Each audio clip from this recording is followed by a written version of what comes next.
Hey guys, welcome to yet another episode of Whoreible Decisions. I'm your girl, Mandii B, aka Pat the Stallion, aka Debbie. What's up? I'm Weezy. Welcome back to another episode. We have a guest that is very special. You've probably heard of her. She's been here before, but not in a long time. And we just love supporting your shit. Jet setting Jasmine. Hello. Yes, what's going on? So happy to be back here with y'all. I'm actually still sad though that we've only had you and your partner solo. It still have yet to have y'all together. Oh, that's why we did a live show with you. Yeah. And we were together there, but in Orlando. Yeah.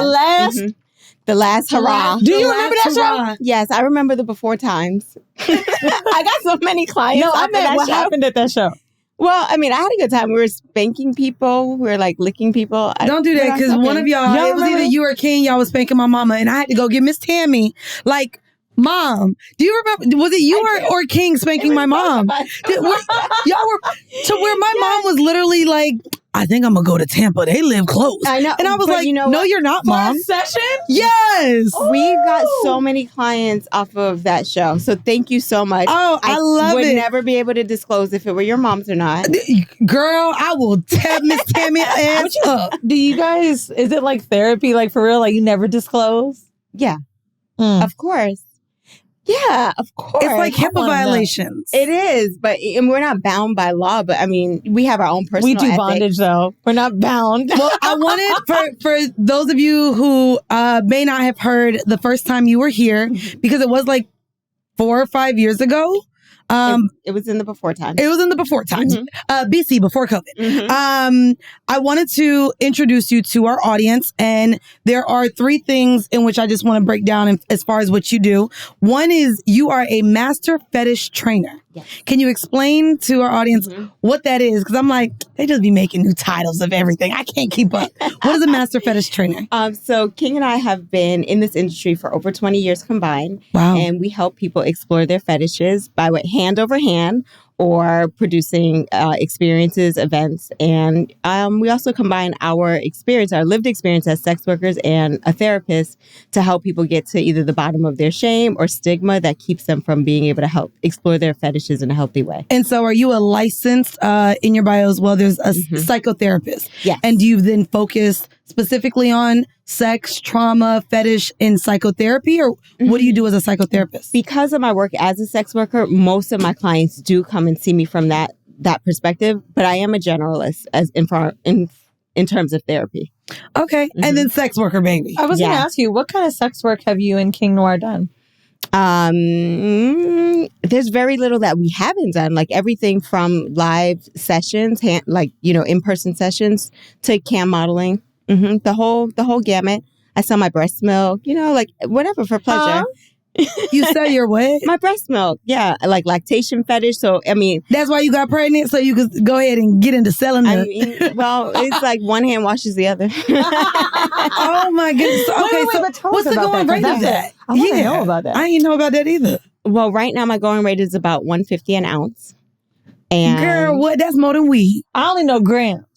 Oh, well, let's not tell on ourselves. Okay, so $150 an ounce. Yeah. And how do you ship it and well, depending on where it's at, like I freeze it and then use dry ice and package it. And if I have to do like extra to get it somewhere a little bit further, then and it what costs part more. of white middle America do you sell your breast milk to? Oh, I don't limit it to middle America. It goes overseas. It goes wherever it can get there overnight. Yeah. They love it. Where's the farthest place you've sent the breast milk? That's a good question. I would say first Germany. Stop lying, dude. No. So let me ask you, what, in terms of kink then, in terms of fetishes, what might someone do with someone else's breast milk? Like, what is it being used for? So some people like to drink it. They're so nasty. Excuse me? Excuse me, man. Okay, I'm not judging. I ain't judging. But y'all niggas nasty. Some people like to drink. Most people like to drink it. At least that's what they tell me. Some people like it on their body because it's very sugary. It's very sweet, Mandii. So it does have a I texture. tasted it. Not yours. Yeah, Weezy put her mouth on a tit at a live show and tasted it straight out of a titty. It's warm. That was the first thing I said. She literally I think that it was just so shocking that it was so warm. Yeah. But now I see why we boil the bottles. Yeah. But anyway. Oh. You know what I'm saying? I ain't even think of that. See, it's okay, but you don't have to. That's my job. And if this was your fetish, I would be walking you through that, like how to consume it safely. Now, because you are, on OnlyFans and you're this visible sex worker, is that like a premium rate? I guess I'm asking. Like $150 sounds really high. Is that not a premium rate because of who you are? I don't know. I don't know if that's the going rate. I do it based on how I value my time. So, it's you like said, bitch, I had to squeeze. You're right. Okay. And then, more than just squeeze it, like I got to bag it. I have to make sure that it gets there. Like I have to get it to the post office. So that's like about an hour and a half of my time. Hold on. How much can Come on, I sex buy sales. Come on, fresh milk? You know I'm about the money, bitch. Because honestly, on sex sales, we really don't talk about sex lives. It's more about the money. But this is, What is it? Okay. So they're going by the milliliter. 100 milliliter bottles with donor breast milk is $10 each. Oh, so your shit got an uptick. Yeah, I mean, I volunteered when there was a shortage of formula. I did volunteer to women that were unable to. We love a hoe that's. I love it. I got extra. Philanthropic. Sorry. I wanted to kick off an icebreaker. Okay. Because you and King do have a podcast yourself. We do. And so, of course, in looking at what the conversations were, I actually wanted to start with common misconceptions or stereotypes of sex workers. And I wanted to do not only a true or false-ish, but like you tell us your experience. Okay. So the first one is that sex work is a fun and easy job. Of course, because we love having sex. We talk about how much fun it is, the exploration of it, like going to sex clubs, being with our partners, bringing people in. Sex is fun. At least it's supposed to be when done right, consensually, right? Absolutely. As a sex worker, though, it's a job. Absolutely. Is it as much fun as it is work? And is it easy? It is not easy at all. What's the hardest part? The stigma that comes with it. Oh. Yeah, like... Really? That's the hardest part? To me, that's the hardest part. The way y'all be editing, I would think it's the post-edit production. Well, I don't do the editing. Oh, okay. I do the pass before it gets to the public. So, okay. And yes, so that, I mean, I do believe that is hard work also, but sex work has such a specific stigma attached to it that it's like you're jumping hoops that other people don't have to do no matter how hard their job is, So it's like thinking, okay, I'll give you an example. Our son is about to start school soon, right? He's going to kindergarten. And we're like, he knows a lot. Like he knows our stage names, right? And so we're like, oh, how is this going to work? We have to find a school that is sex work friendly. Like, where do you find Are there sex work friendly schools? Well, if there are, I hope that they comment below. Tag me, hit me up. In Florida? Yeah. No. Exactly. Sorry. Right. No. DeSantis ain't having it. No. He already trying to take away African American history out of the schools. Right. He definitely ain't for sex work. Oh, yeah. He's not saying yes to the hoes. Our son, he goes, he likes to be called a rainbow boy, right? Because we just open like that. And so those are the things that we're like, oh, like, okay, if this child is so free and so open and his spirit is so beautiful and loving, and he goes and into this system and they start asking like, who your parents are, where'd you learn to love everybody? All of that kind of stuff.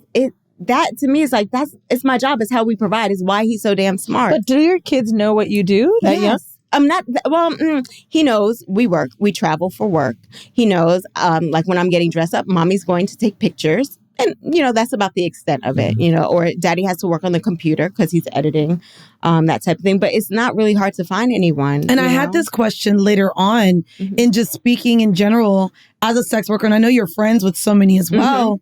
What are the conversations with protecting or, keeping private certain things, knowing in modern day technology that kids and family members are on social media, right? Like there used to be a time where you could be a sex worker, an escort, or a porn star, and unless, you popped it up on the desktop, people weren't really seeing it. Now it's in our phones. What are the conversations with either keeping it private or sharing it with kids and family members? So our decision is to be outright and open. Okay. Like you won't find out anything about us, And so I think that's sort of the hard part with the stigma is that we have to find places that are safe for us, that are safe for our kids as well.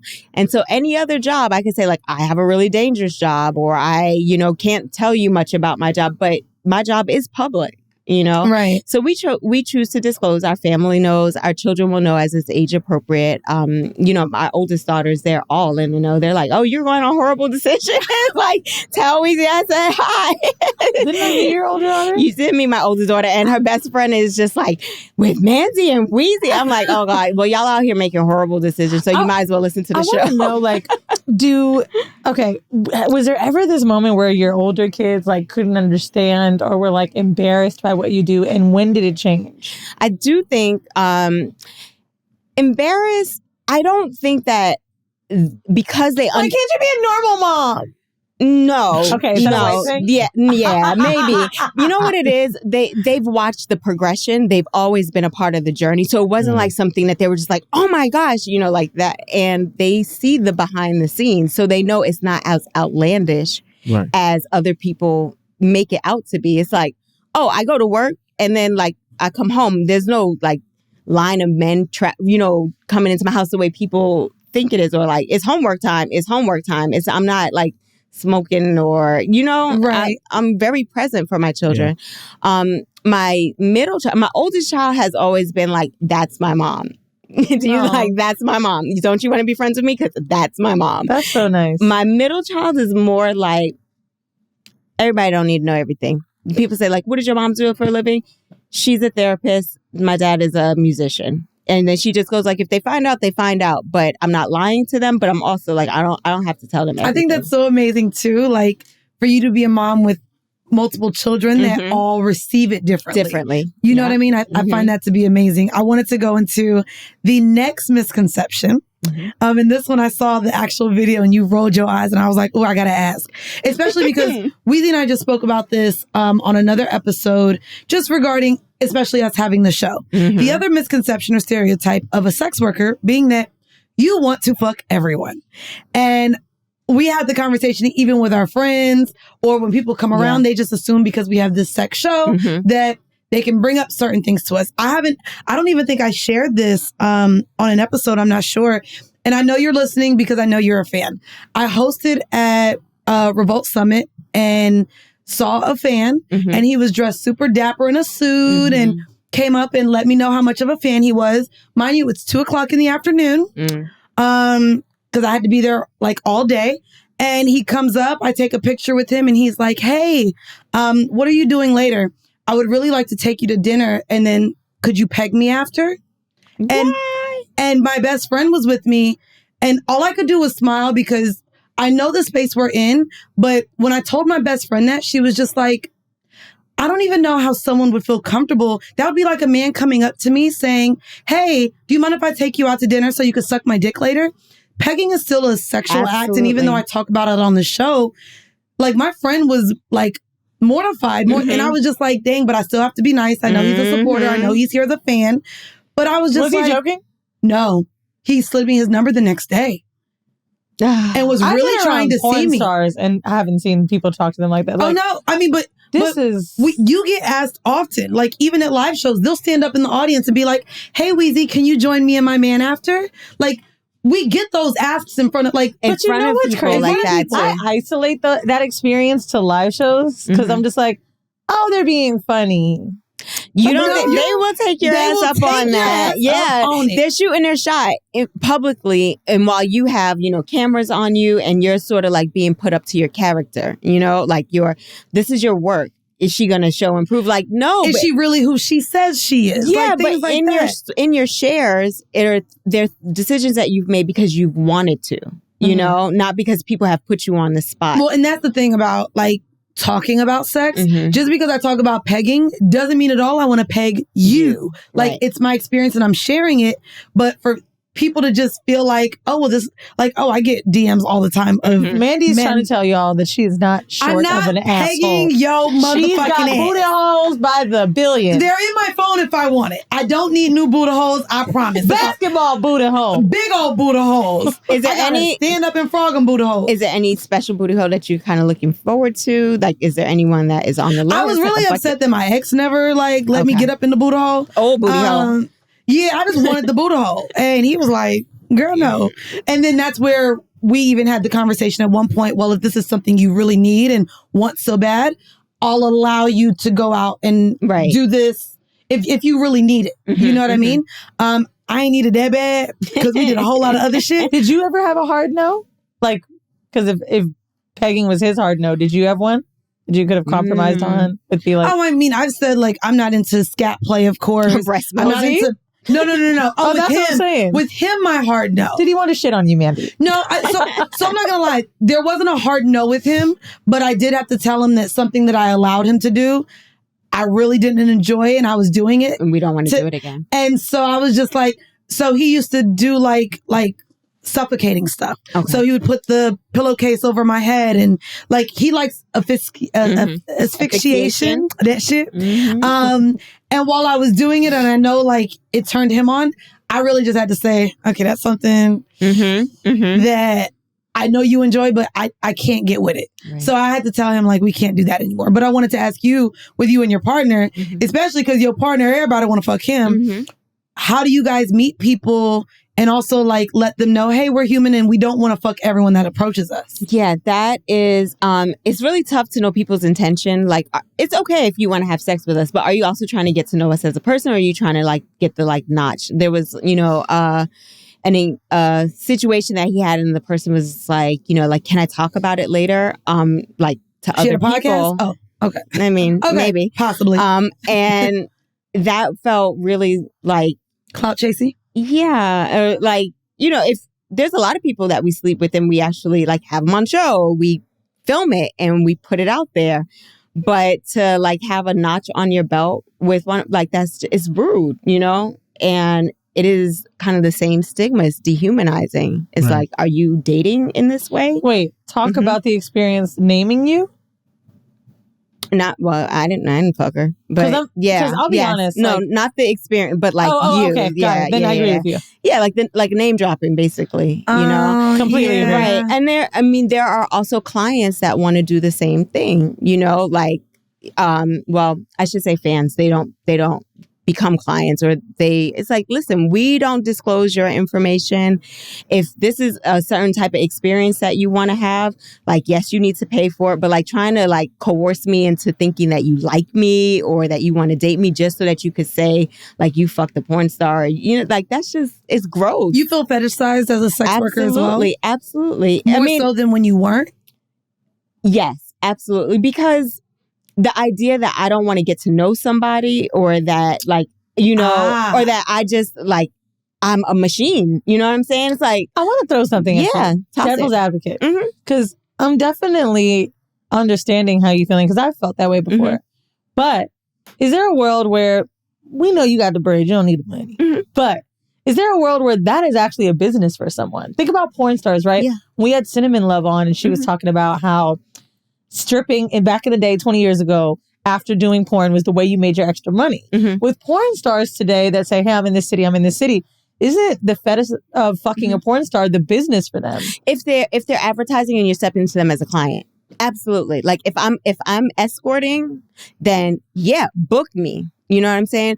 But this idea of like showing up at dinner or my other workplace, or like, being in the elevator and being like, so, if you want to peg me, if you want to send some of that breast milk my way, it's like, nah, pay for my service, go on the website, do the thing.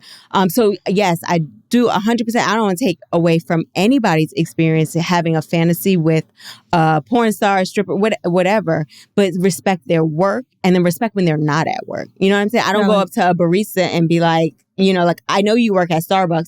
Can you go get me a coffee? Like, that's so rude. Right. You're right. Damn, I ain't gonna lie. That is rude as fuck. Isn't it? Because you know what? I've hung out with like bartenders outside of their element. Can you make me a drink, please? And when they go to a party, people, like, I dated a bartender, and I remember people like, oh, you do the shots, you the bartender. And I'm like, I would even feel uncomfortable. I used to love doing that. I love giving everybody drinks.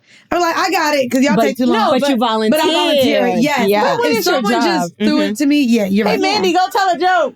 Oh, yeah, nah. I mean, That's crazy. think about it. I mean, y'all are comfortable talking, right? So imagine like going to a friend's wedding or event, and they're just like, "Oh, like get on the mic, like homie." You know, it's just like, Oh, people do that to me at parties a lot. It's the same. Not like mic shit, but they'll be like, "All right, Weezy, spice it up. Tell us who you fucked recently." Yeah, you know that work. What? Mm-hmm. Yeah. Oh, yeah, nah. It's the same. It hire you to do that, right? Or let you be like, it's boring. Let me spice shit up. It's really weird. Period. Mm-hmm. Sorry. I was going to say the last one I wanted to talk about, only because I still like digging into the health aspects of things. Mm-hmm. The stigma and misconception that sex workers are at a higher risk to catch an STD. True or false? So, double-edged sword here, right? It is. It's not that cut and dry. Okay. So you also ask, like, what do we do? So something for King and I is like, we tend to date and have sexual experiences within the industry because people respect the fact that, like, you know, we're having these experiences where other people don't respect you as a full person, all the stuff that we just talked about. And we test like a mug. Like we test. Like I'm just coming up off my 14 days and every 14 days? For our company, when we're shooting, we do a 14-day. Wow. Yeah. Blood? Twice a month. Pee and blood. Yes, urine and blood. Mm-hmm. So if you see that we're on... a cup is easy. But giving blood? You just do the you just prick the finger? No. It's, for everything. Yeah. And so... For our company, when you see us that we're out and about and we're shooting, we're testing every 2 weeks. And you have to have a test within 2 weeks to work with us. Right? And then when we are doing like our personal play, that's again our bread and butter, our family. And we don't have the same reassurance with people that are not in the industry. So, you know, we do have our partners test, and we actually have them do our industry standard test because we respect our coworkers as well. We ain't trying to bring no shit into our, you know, right, into our circle. So I would say it's hard to say for every sex worker because everyone doesn't shoot porn that you know goes by standard. Everyone doesn't accept the same standard. Yep. But I would say for my company and the company I keep, yes, I do think it is. I have been much less likely to interact with folks with STIs or people who won't disclose if they have an STI. And that's sort of been like the beauty of working in this industry, in just sex industry, where people have said things like, you know, I really want to play, but my limits are like here and here because things are going on down there. Cool. I could respect that. You know what I'm saying? Like, oh, you're having a flare up? I normally say that when I'm on my period. Okay, well, whatever was going on down there. But now that I know it may look like chlamydia, I need to change the verbiage. I mean, you could. But really, like, just being able to say, like, you know, I'm having a flare up or what have you. Okay, cool. Then let's work with what you got and not catch what you have and share with other people. Right. Mm-hmm. Oh, I love that. I love that. All right, well, let's get to some funnies. We're going to get to our vanilla shit. Okay. For those of you who are tuning in for the first time because you absolutely love Jet Setting Jasmine, our vanilla shit segment is where we get into sex in the news. And I found this one and I was just like, bitch, you lying, but it's a real thing. A man developed sudden amnesia after having sex with his wife, completely forgetting his own wedding anniversary party the day before. Mm-hmm. Yes. And I brought this up because what kind of pussy is that? It is, well, it's sex related, bitch. So it was a man got amnesia 10 minutes after having afternoon sex with his wife, temporarily wiping out his memory of the previous day and rendering him unable to retain new information, doctors have said. The 66-year-old man became distressed after he looked at his phone after sex one afternoon, saw the date, and thought that he'd forgotten his wedding anniversary, when in fact he'd celebrated it with his wife and family just the day before. The memory loss lasted for an hour, with the man repeatedly questioning his wife and daughter over the events of the morning and the previous day. The man, who was not identified in the case report, visited an emergency room and had a completely normal neurological examination by the time he got there.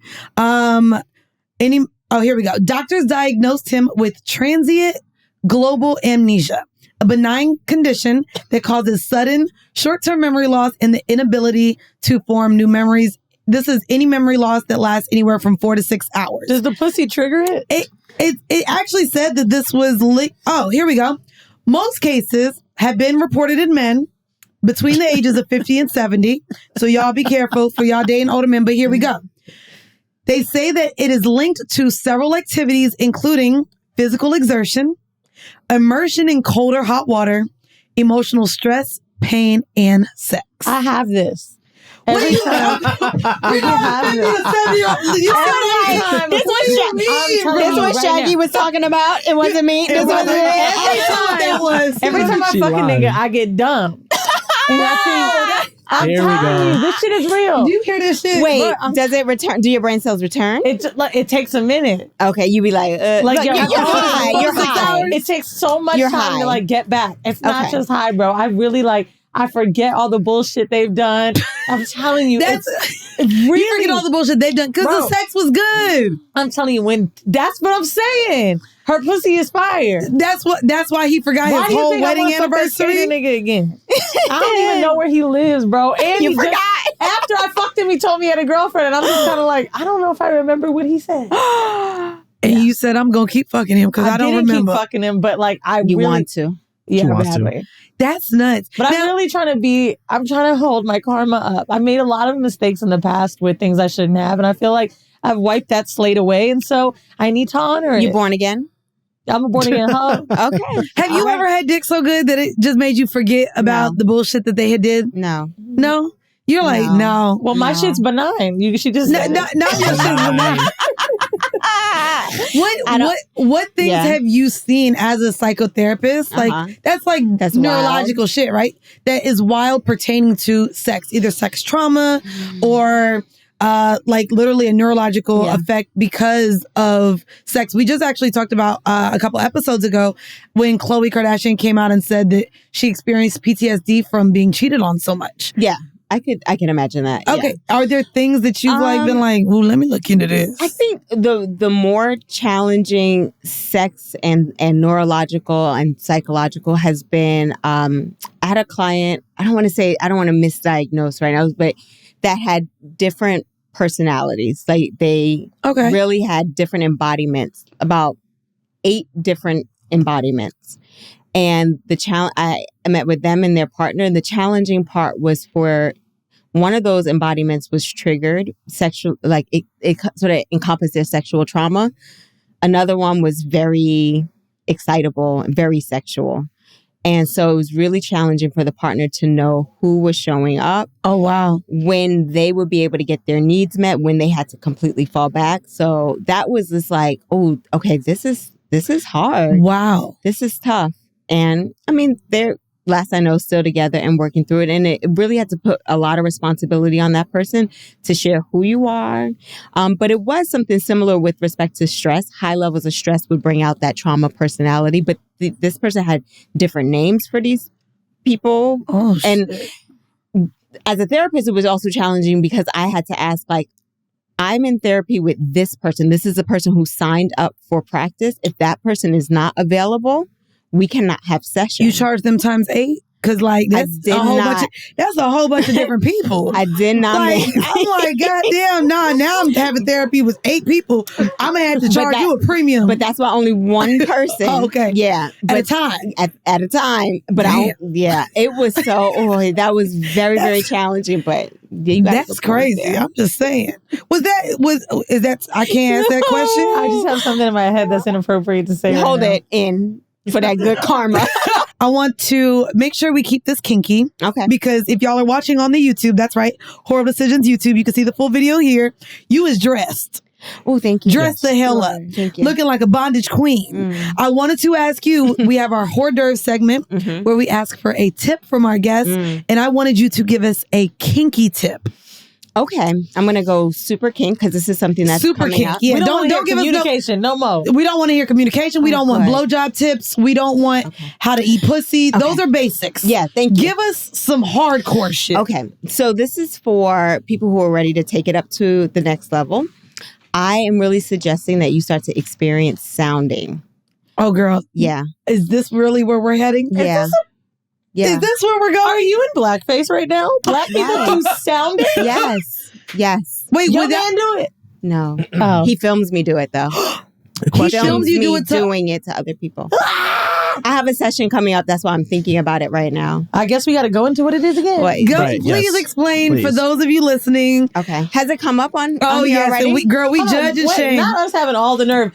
Give us the kink. No bullshit. No. Tell us how to do a good blowjob. Okay. No. Okay, give us a kink. Okay. Sounding for those of you who are unaware, please break it down to what you enjoy doing, ma'am. So it's a fetish where you take a medical sound, which is it can be steel or it can be silicone rod. Usually it's medical grade steel, and you stick it in the urethra of the penis. So the penis hole, so your dick hole, you stick it in there, and a sexual catheter. There you Think go. of it that way. Yep. And so you're opening up that, and it is giving them the sensation. So you know the sensation that you have when you have to pee? No, that's not a sensation. Full? Yes. The urge. The urge to pee. Okay. Yeah. So it's that full feeling. Ow. Yeah. No, not ow. Not ow, but like, you know. Like, ooh, intense, yeah, exactly. right? There you go. Intense, Ooh, right? Yeah, like that's pressure. what we want. The pressure. Don't we like that pressure? No, Yes, I hate UTIs. It depends. No. But I get what you mean. But you know how women, when we feel full, right? When we're getting fucked, we feel full. Yes, We hear that and pressure. I like that. Intense. I like that it's feeling. hitting that bladder, I like right? that feeling. You like that? Don't you want that for your man? In his Buddha hole? I mean, there too. Okay. Do both. So I would, and you do this on black men. Black men are asking for this. Yes. All men are asking. Okay, so what's the tip? Give us the tip. The tip is to make sure that everything is clean. Does it have to be sterile. super hard? Because like, what if it? No, you just have to move very slow. Do you wear gloves when you do it? I do. Okay. I do because I don't want to give anyone an infection. I use sterile, sanitized alcohol, wipes. It's on a pad. Imagine on if you sterile could feel pad. a little bit of alcohol going in your dick hole. And I use, No. well, no, see, Okay, I mean, you could, but I don't want to Because you can't put a condom on it. No, you shouldn't. Because it's not like tight enough, you know? Right. So I clean it really good. And then I use surgical lube. It's like, and I feel like a doctor. It's like a medical procedure. That's kind of cool. And then you could feel it, and I like to make it go up and down. Yeah, it's so, and then they come. Yeah, if they're really does into it it. pushes it out? Yes. Let me look this shit up. It's on Royal Fetish Films. XXX.com. There you go. Do we got Apple Pay? 'Cause then I could just click Can on I this ask shit. you, how did you, as a woman, realize that this was something you would enjoy as a fetish? A bottom asked me to do it. A submissive was like, I'm into sound. We were actually scening, and they were like, we could do this. And I was like, sounding. Oh my God, I'm looking at it, y'all. Someone, I'm telling you, when you fucking click on this shit. Uh-huh. Oh, no, I don't want to see. You know what it looks like? And they can get really big too. Mm-hmm. Oh my God. He's jerking off into it. Yeah, it looks like the you know when you have a long lighter for barbecue? That's how long the tip looks. Ah. But I want to share. So my tip is, if you do it, keep it clean, right? Keep it sterile. Now, like you said, we talk all over the years about how we've learned and how we've grown into this work. I will say that when I was just a therapist in a medical unit, there was a client, not like a therapeutic client, that was putting things in his penis. All right. So pens, pencils, safety pins, like all kind of stuff. I was not a kink informed therapist like I am now. I was just like the exact same reaction. Like, oh my gosh, like we have to stop this behavior. His caregiver was just like taking him to the ER every single time. He's got a disinfection. How old is he? He was an older person, but he had some other medical issues that kept him from being able to care for himself completely. So he would get like dick infections, right? And she would be bringing him into the ER, having to explain. You didn't have another word for that. Dick infections? She was saying everything's caregiver, but the dick infections was nuts. I'm trying to still be relatable to the streets, Weezy. You know what I mean? Thank you. Because the way when my mama she a nurse and she loved getting on the phone telling me all these medical terms. And I said, bitch, can you speak English? What does it mean? It's an ear infection. It's not a something ophelia or whatever. I'm trying to be relatable. We see your outfit. We got it. Okay, so he kept getting dick infections and... Yeah. And the treatment team, if I would have known what I know now, I would have just asked the simple question, like, are you getting sexual pleasure from this? Can I help you find instruments? Were you on the medical side? Yeah, I was on the treatment team as a psychotherapist. Yeah. Okay. And so, they were just like, we got to help this family. Like, he's going to hurt himself with, what's wrong with him. And I just wish that I knew what I knew now to be able, because this is the thing about being a fetish trainer. It's like, oh, you like that sensation. Let me help you find a safe way to do this. At that time, what was the diagnosis? Like, without having that fetish training, you guys just, again, thought something was wrong. Yeah, they were like looking at everything related to early stage dementia. They were looking at, he had some PTSD issues. He had post-stroke. But these are not behaviors necessarily of somebody who has a stroke. And he wasn't forgetting, like he was consistent with finding things to put in his business. He did not have the autonomy to date because he was under like medical care and somebody was overseeing his day-to-day stuff, like his bath and all that kind of stuff. He was horny. He was getting pleasure that way. And it bothers me so bad to this day. Think he's dead now? Probably. Yeah, it's been a while. And he had a lot of medical conditions. But I just wish I could have been like, y'all give this man some privacy, give him some sound, some gloves, and that's it. Make it safe for him to do it. He's down on us and he appreciates you. I hope so. Thank you. Gosh, but yeah, so like having these kind of conversations for people who are not in the sex field, but we encounter people's kinks all the time. Like, how can we make it safe? Are there any kinks that you feel are more than others that get the bad rep to be something that's associated with some sort of or just being wrong? Yeah. Like, what kinks have you like worked through with people to make them know that what they're into is actually okay? Yeah. I mean, people have such a high level of shame if they deviate anywhere outside of vanilla sex. I mean, just the way people like, I'm sure that they come at you for pegging, or just like, oh, I don't want to talk to you. You like men's booty hole, like, not your booty hole, right? Right. I mean, it really is damn near everything, and it's really the weight that to me, it's like not even a particular kink. It's just it makes me so sad how people like shrink themselves. Like just even coming and saying, I want. For Black women, especially, anything outside of vanilla sex, like damn near anything. It's like, I want to be peed on, and there's such a stigma in our community around any type of like urine play. I have people that like scat play. And it's like, okay, you like defilement. Get it. Okay. There's a couple of ways that we could do this without maybe not necessarily using excrement. There's ways that we can do it using excrement. Can we actually... And I love that you say it that way because so you say it's defilement. So I actually said that would be my hard limit. I'm not interested in scat play, but if I were to come across a partner who was really into it, what would be other options that I could do to still allow him the pleasure, like what scat play would do for him? So a couple of things. When people think scat, they just automatically think like the worst thing, like eating shit, right? But for some people, it's not that. Some is watching you go to the bathroom. Maybe it's not flushing the toilet after you go out to the bathroom. I mean, it's like, okay, well, I don't got to stay in there and smell it, right? We had a town hall recently where one of the patrons we have an upper tier where they can join a Discord. Yeah. And he met a woman on there that allowed him to engage with her in his play, which I guess is defilement, where he face fucked her till she threw up. And then he peed in her mouth. And we were all like, ooh, tea. Now, y'all may have heard that in a 5-minute clip, but I did really appreciate, like, I'm laughing about it and joking, but midway through the conversation, I'm like, I am so happy that he found her on a Whoreible Decisions chat where he probably found, skin folk and kinfolk. Yep. And was like, damn, I get to explore this shit with you because I do call it WPS, white people shit. But I know that's fucked up to say. But it's still fun to say. Yeah, I mean, it's only white people shoes because they have took all of our sex play and narrowed it into the procreation for their systems, their capitalistic systems. So everything outside of that, any fun, is like white people shit.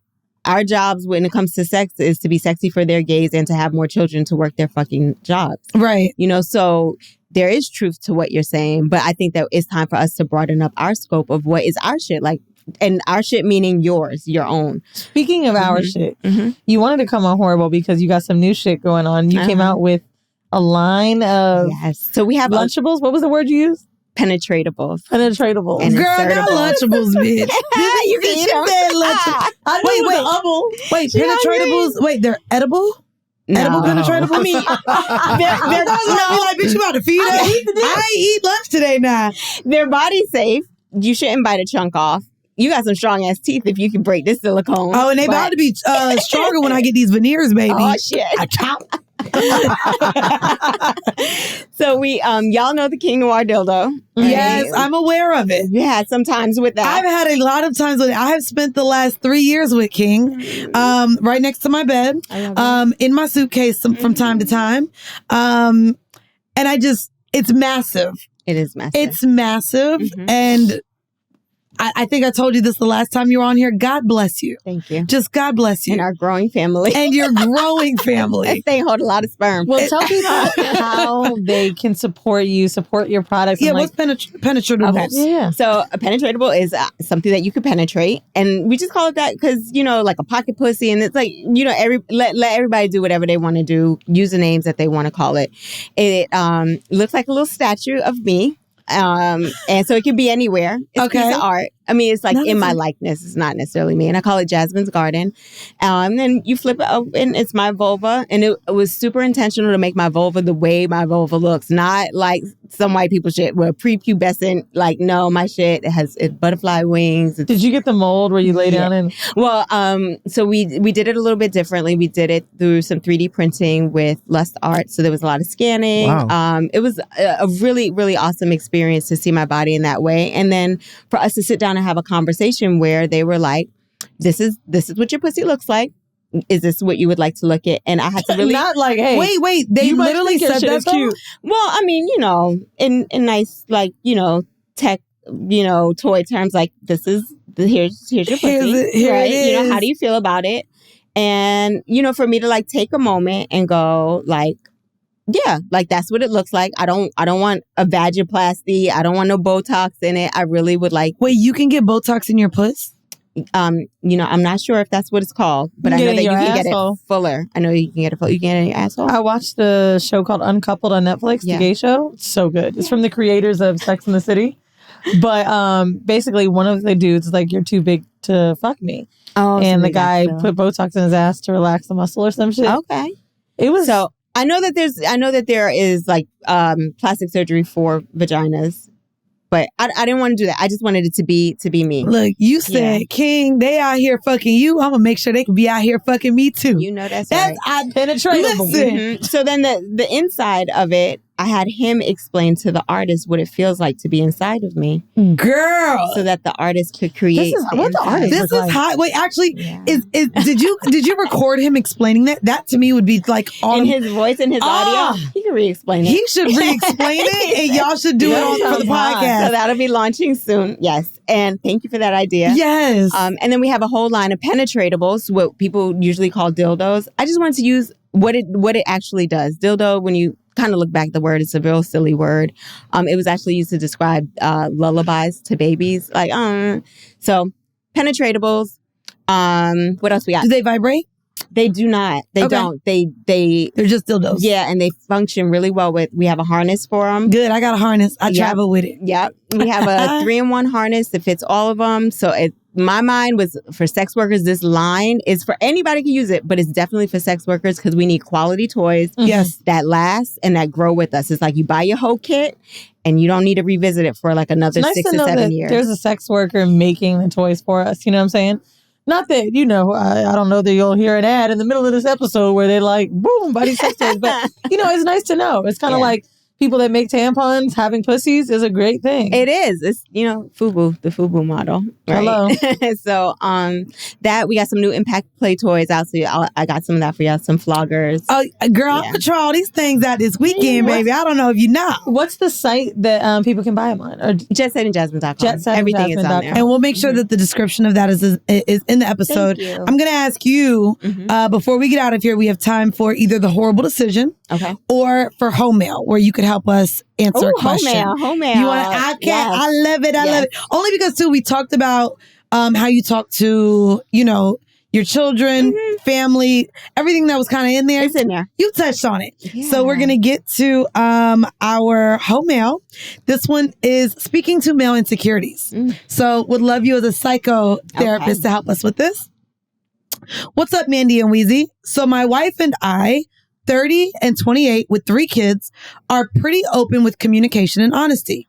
To be honest, she's bisexual and has had a couple of threesomes with other women. She has tried to initiate a threesome with her female friend and me, but it didn't work out. Anyway, recently, she told me that she wanted to fuck another chick that she also found attractive and said that she wouldn't be mad if I smashed this chick as well. Here's the thing. You right. As a male, I used to be a hoe before marriage. I do not want this freedom. One, I will never be okay with her having another dick inside of her, especially if it's bigger than mine. She said that deep down, she'd want to have other dick, but to be 100, that killed my self-confidence and made me feel inadequate. Look, I'm short, 5'7", with about a 5.5 to 6 inch curved dick. So below average in height and below average in dick. Let's be real. How can I not feel inadequate? So here's the thing. Y'all always talk about loving big dick. So as a man who ain't blessed like that, how can I ever be okay with her taking a bigger dick, any other dick, and not feel like a man? In my eyes, that man is better no matter what. Like, I should lower my voice if he carrying around magnums and I'm carrying around regular Trojans. I could never see her the same, and truthfully, I'd resent her for moaning on another dick, which is ironic. It took forever for my partner to be okay with how I moaned with the king dick. And we talked about it.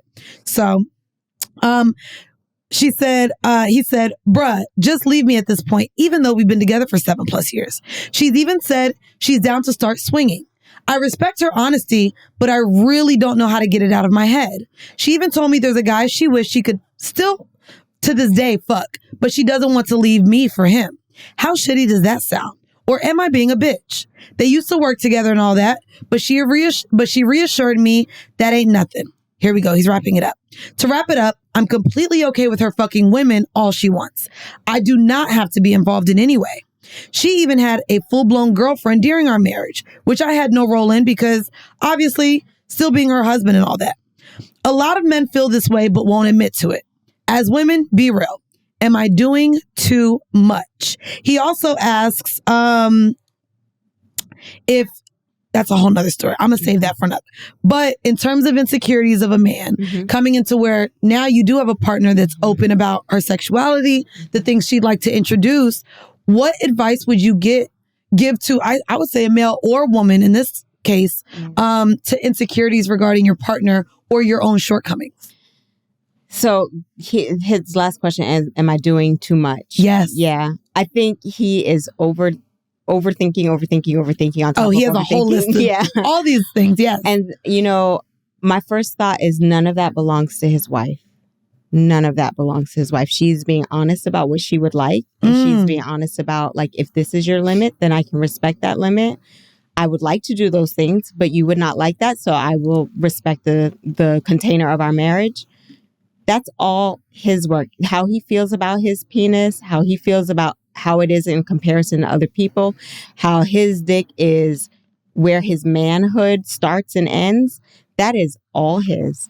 I would suggest that he step back from I think his wife is bringing those insecurities out, like his relationship to his wife and her sexuality is bringing those insecurities out. But he needs to take that whole thing, that whole write-up that he gave, and go find himself somebody to work with on those insecurities as it relates to himself. Because that's too much for her to have to try to figure out with him. And I don't think that he can figure that out by himself. And he shouldn't have to. He doesn't have to. It's interesting that you say that because the advice that I want to say, and before I give advice, I would like to say to any of our male listeners, where we've sat here and said we're size queens, a lot of my friends do like smaller dicks. Yeah. And so I don't want any man listening to this show to feel berated or like we're saying that they're not as much of a man because they have a small dick. There's a lot of women that do prefer that. I like all the sizes. And the same way, I'm like, girl, I don't know how you could do, king daily. I might take a small dick over your man. Like, he big. I don't want to ever, because we come on this show and speak so highly of big dicks, to feel like you're not a man with a little dick, because that's not the truth. No, that the size of your dick does not make you a man. Period. There we go. At all. It's like you're a man with a right. So it's your money. I'm just it's your money that makes you a man, girl. I'm just playing. But she like broke niggas, so it's okay. It goes both ways. Well, they're niggas. God is fair. So no, and respect your preference. But there are things that I don't do with my partner because his dick is big, right? We do a lot of things, but we don't do everything. I'm like, if that's what she wants, like, go ahead, put it there. Don't put it in mine. You know, like, I don't do anal with him. We gathered from that. But a lot of women do. A lot of women do. We have a library of women that do. And I'm just like, that's like great. Like, thank your you. body is different. Your body is different. And I'm so glad that I get to have this outer body experience with my partner in your ass. Like, I love that. Like, I can't do it though, you know? No, I agree. And I think that what he's saying actually holds true to just a lot of relationships, right? Like, I've been to where I think I've had a partner who was open to doing things and thought he was going to be able to put his ego aside. And I've had to step in and be like, you're not ready. Right. Like, I don't want you to feel pressured to going to a sex club or to bringing other people in, or because we brought so many other women in, for you to say, it's time for me to bring in a man, so that you're not ready for that. And I'm not pushing, and I know. So don't push it, because I know that you're still not ready for that. And I think that a part of me would say I would wish that he would share this with her. Yeah, absolutely. Like this email. This email with her, with a therapist. You can't emotionally dump on someone. And I feel like that's a lot of dumping and a lot of pressure. I think you got to figure out what to start with first. And again, like with therapy. Because if I read that with someone I was with, I'd be like, that was even a lot. Oh yeah, this is a lot. She's probably already halfway. She's probably already feeling a lot of that already. You know, I bet that there's a lot of projection already onto their relationship. So maybe this would be like, oh, that's what's going on. But definitely that's it. He needs to work through that. Well, good luck to you. Jasmine, please let everyone know where they can find you, follow you. Thank you so much as well for joining us for another episode. Let everyone know where they can follow you. So you can see all the kinky, nasty stuff at royalfetishxx.com. You can listen to our podcast at Royal Fetish Radio. And I am at Jet Set Jasmine everywhere. Yes. And we will put all of that in the description of this episode. We are also going to leave you with a 5-minute bonus clip from our Patreon. Again, we referenced it in this episode. Join us every month. If you're a top tier patron, you can join us with an episode and share your stories. And again, we also have our Discord. That's again at our Patreon, patreon.com/Whoreible Decisions. Thank you guys so much again for tuning in to yet another episode of Whoreible Decisions. Peace.